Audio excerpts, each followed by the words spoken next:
আজকে আমরা এমন একটা জিনিস করব, আলোচনা করব, সেটা হবে বাচ্চারা আনএক্সপ্লেইনড ওয়েট লস একটা কথা বলে। আনএক্সপ্লেইনড ওয়েট লস, একটা বাচ্চা মনে করো 5 বছরের বাচ্চা 16-18 কেজি ওজন হবে, 10 কেজি পুষছে না, তাহলে তার ওয়েট লস না কি বলবো? হ্যাঁ, তার এককালে ওজন ছিল কিন্তু আস্তে আস্তে ওয়েটটা লস করছে, তাহলে তা কি বলবো আমরা? আনএক্সপ্লেইনড ওয়েট লস, অথবা শুকায় শুকায় একেবারে হাড্ডিসার হয়ে গেছে, যাকে আমরা বলি ম্যারাসমাস। পড়াইছি তোমাদের প্রোটিন এনার্জি ম্যালনিউট্রিশন, ম্যারাসমাস হাড্ডিসার রোগ, হাড্ডিসার রোগ ম্যারাসমাস, প্রোটিন এনার্জি ম্যালনিউট্রিশন। ম্যারাসমাসের বাচ্চাটা একেবারে হাড্ডিসার, হাড্ডির সাথে এই চাম দিলে চামড়া এরকম, এটা আমার শার্টের মতো যেমন চামড়া, টান দিলে এরকম হয়। তো এইরকম কিছু কজ আছে, আমরা কথা বলবো, কজগুলো তোমাদের জানা উচিত।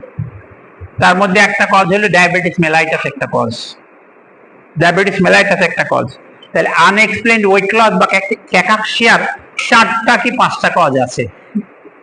তার মধ্যে নাম্বার 1 হচ্ছে marasmus, number 2 diabetes mellitus, number 3 cancer. যে কোনো ক্যান্সারে, বাচ্চাদের কিন্তু cancer, blood cancer common, blood cancer, brain tumour এটা কমন।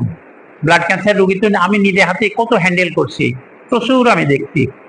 তো এই কয়েকটা, আর সাথে যদি কোনো অর্গান ক্রনিক ইনফেকশন থাকে, টিউবারকুলোসিস,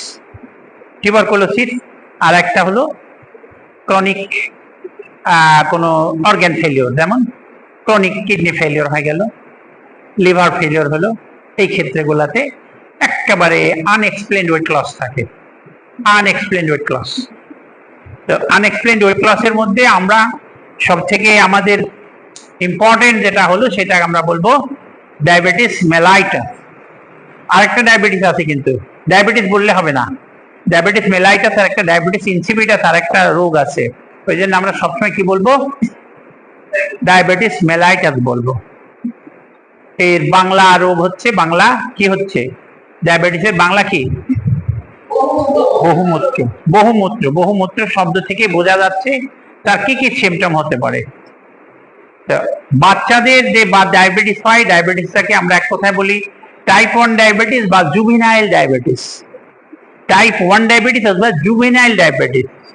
ডায়াবেটিস টাইপ 1 হতে পারে, টাইপ 2 হতে পারে, আরেকটা মেয়েদের হয় যখন পেটে বাচ্চা থাকে, তাকে বলে জেস্টেশনাল ডায়াবেটিস, জেডিএম বলে, জেস্টেশনাল ডায়াবেটিস। তা আমরা ইম্পর্টেন্ট হলো, আমাদের জরুরি হলো কোনটা জানা? Juvenile diabetes mellitus. এটা ইয়াং এজে হয়। কাদের হবে? ইয়াং এজে, 4 বছর, 5 বছর, 7 বছর, 8 বছর, দেখ আরো আগে হয়ে যায়।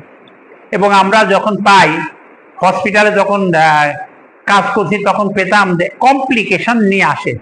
কারণ ছোট বাচ্চাদের ডায়াবেটিস হতে পারে, মানুষের এটা অজানা, বেশিরভাগ মানুষেরই অজানা, এবং সাডেন ডেভেলপ করতে করতে বাচ্চাটা শুকাচ্ছে, আসতে হয়তো বিভিন্ন জায়গায় গেছে, খাওয়া দাওয়া করে না। সাধারণত শুকায় গেলে আমরা কি বলি? খাবার পায় না অথবা খাবার দেওয়া হয় না, এটাই বলে থাকি। তার বাইরে কিন্তু খুব কম কথাই বলি। সাধারণ দৃষ্টিকোণ থেকে সাধারণ মানুষ এটা জানে, এই জন্য তার হয়তো ফুড হ্যাবিটটা চেঞ্জ করতে পারে। গেলেই একটা মানুষ, আমাদের দেশে পরীক্ষা নিরীক্ষার চিন্তা একটু কম করে, আমাদের দেশে পরীক্ষা নিরীক্ষার চিন্তা মানুষ একটু কম করে, করতে চায় না, অথবা ইন্টারেস্টেড না, অথবা টাকা পয়সা নাই, অথবা আমরাও অনেক সময় বলি ঠিক আছে দরকার নাই। এক্ষেত্রে মিসিং হয়, ডায়াগনোসিসটা কি হলো? মিসিং হয়, এই অবস্থায় ভুগে। তাইলে আমরা ডায়াবেটিসের যদি একটা ডেফিনিশন বলতে চাই, তাহলে কি বলবো? এটাকে আগে বাংলা দিয়ে বলি, পরে ইংরেজি বলবো। এটা এমন একটা রোগ যে রোগে শরীরের মধ্যে রক্তের গ্লুকোজের আধিক্য দেখা দেয়। রক্তে গ্লুকোজ যেটা থাকে, রক্তে গ্লুকোজ না থাকলে মানুষ বাঁচবে কি? বাঁচবে না। গ্লুকোজই তো আসল জিনিস। খাদ্য তৈরি হচ্ছে কোত্থেকে? আমাদের কারখানা কোথায়? ছেলের মধ্যে কারখানা কোথায়? মাইটোকন্ড্রিয়া। মাইটোকন্ড্রিয়াতে ওই দিক গ্লুকোজ যাচ্ছে, আর এদিক দিয়ে নিচ্ছি অক্সিজেন যাচ্ছে, দুইটা বিক্রিয়া করে তো খাদ্য তৈরি হচ্ছে, তাই না? তাইলে শরীরের মধ্যে গ্লুকোজের আধিক্য দেখা দিচ্ছে, এবং সেটা তার সাথে কি জন্য হচ্ছে? রিলেটিভ অথবা অ্যাবসলিউটলি যেটা আমাদের গ্লুকোজ কাজে লাগায় তাকে বলে ইনসুলিন হরমোন, সেই ইনসুলিনটা কমে গেছে, হয় একেবারে পুরোপুরি কমে গেছে, অথবা ইনসুলিনটা অল্প আছে, যে কোনো কারণে। এবং এর সাইন সিমটম কি হবে? এর সাইন সিমটম হবে বেশি বেশি প্রস্রাব করা, তাকে বলে পলিউরিয়া, ইংরেজিতে বলে পলিউরিয়া। বেশি বেশি প্রস্রাব করা। খুব বেশি ক্ষুধা লাগা, তাকে বলে পলিফেজিয়া। বেশি বেশি ক্ষুধা লাগা বলে পলিফেজিয়া। ভীষণ পিপাসা লাগা, বেশি বেশি পিপাসা লাগে ইংরেজি হলো পলিডিপসিয়া। পলিডিপসিয়া, তাহলে পলিফেজিয়া, পলিউরিয়া, পলিডিপসিয়া।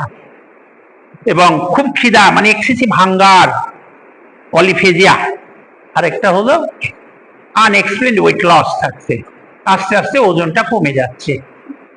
আর এটাই হলো ডায়াবেটিস মেলাইটাস। এবং এর সাথে কি হচ্ছে, আমাদের বডিতে যে খাদ্য যেটা খাই, খাদ্যগুলো হলো কয় রকম আছে,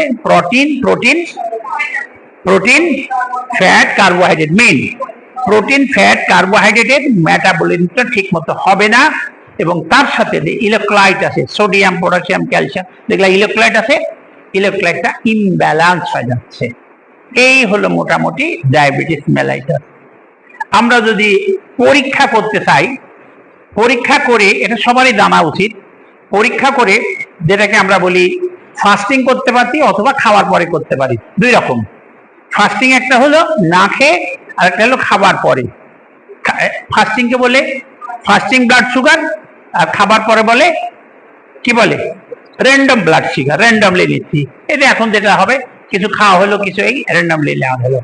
এটা করলে দেখা যাবে পরপর দুইটা স্যাম্পল, পরপর দুইটা স্যাম্পল যদি র্যান্ডম ব্লাড সুগার 11.1 মিলিমোল পার ডিএল হয় অথবা 200 মিলিগ্রাম পার ডিএল যদি হয়